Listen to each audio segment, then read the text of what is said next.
যে আল্লাহ মানুষকে এত সম্মান এত মর্যাদা দান করেছেন, যে আল্লাহ মানুষকে হাজারো নিয়ামত দান করেছেন, যে আল্লাহ মানুষকে শ্রেষ্ঠ জীব বানিয়েছেন, সে আল্লাহ তাআলা মানুষকে কি জন্য কি উদ্দেশ্য সৃষ্টি করলেন, সে আল্লাহ তাআলা কি অযথা অনর্থক মানুষকে সৃষ্টি করেছেন? কখনো না।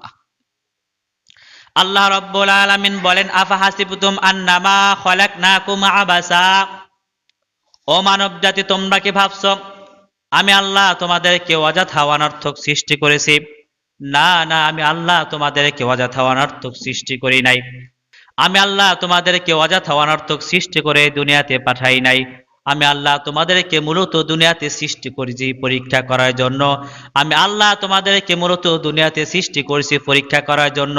আমি আল্লাহ দেখতে চাই তোমাদের মধ্যে কে কত আমল করে, তোমাদের মধ্যে আমল কার কত সুন্দর।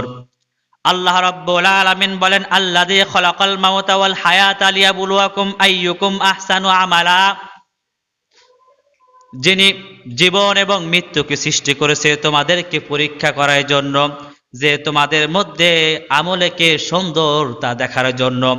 আল্লাহ তাআলা দেখতে চান কে আমলে কত সুন্দর করতে পারে, কে কত সুন্দর আমল করতে পারে, কে কত আমল বেশি করতে পারে। এটা আল্লাহ তাআলা দেখতে চান। এই পরীক্ষা করার জন্য আমাকে আপনাকে দুনিয়াতে পাঠিয়েছেন কে?